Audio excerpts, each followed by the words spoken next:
Hello， 大家好，欢迎收看慢食慢语。今天给大家做一个越南牛肉米粉啊。之前去越南那边写的越南游记，大家有看吗？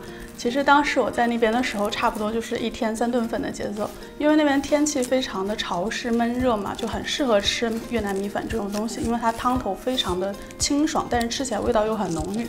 那今天给大家做的这个牛肉米粉里头需要用到一些香料，尤其是这个不太常见的叫香茅。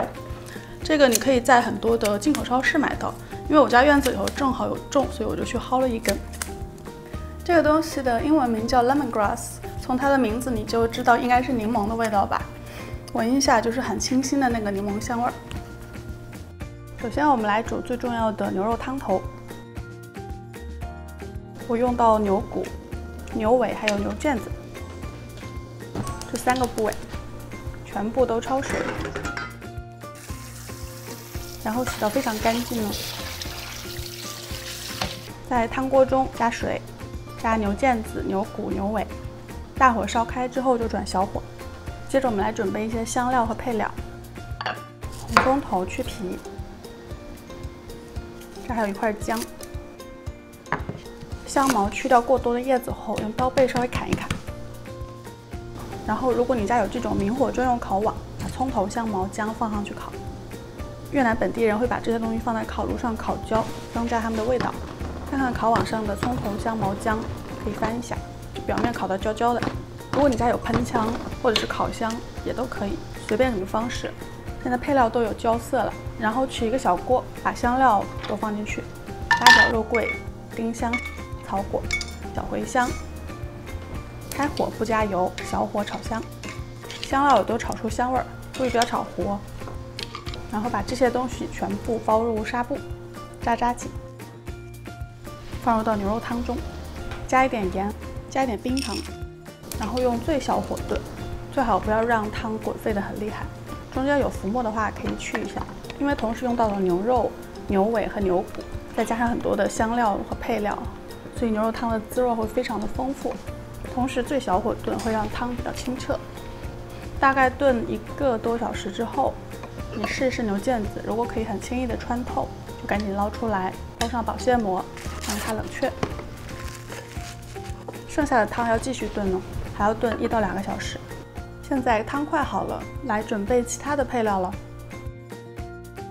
现在我把最后的配菜都准备好了，有葱头丝、葱花、豆芽、小米辣、青柠、罗勒叶、薄荷叶、香菜。然后你还可以买一点这种牛肉丸，把它切半。刚才捞出来的牛腱子已经完全冷却掉了，切薄片，差不多了。我们要最后加点鱼露来调整它的咸淡。现在就可以把这个汤料包捞出来了，你可以尝一尝汤，觉得它够咸就可以了。大家可以看到现在这个汤的颜色是很清澈的，千万不要有迷思，觉得汤一定要乳白色才香。切半的牛肉丸放到热汤中热一下。烧一锅开水，煮这种河粉，最好用这种扁扁的细细的河粉，3到5分钟就好了，可以捞出来放到碗中。顺便呢，我还准备了一些肥牛片，就是烫火锅用的那种，在煮过粉的热水中稍微汆一下，烫熟。在米粉上放肥牛片，刚才切过的牛腱子，切半的牛肉丸，表面撒点葱头丝，还有葱花。浇上这个浓郁又清澈、闻起来超级香的牛肉汤，和准备好的那一堆配菜一起上桌就好了。因为越南人很喜欢在食物中加新鲜的香料和香草，大家都可以按自己的喜好去增减。吃之前可以放香菜、薄荷叶、罗勒叶、生的绿豆芽、小米辣，最后挤一点青柠汁进去，会更加开胃。只要能熬出一锅好喝的汤头，吃起来都会很不错的。好了，今天的越南牛肉米粉就做好了。这个时候一定要先喝一口熬了几个小时的汤，汤的味道超级的鲜美，但是又很清爽，不会有过于油腻的感觉。记得最后那个辣椒不要放太多，虽然看起来不起眼，但是会让这个汤变得蛮辣的。之前在越南的时候，每一顿吃完都满头大汗，就因为辣椒放太多了。那今天就到这儿了，希望你们喜欢。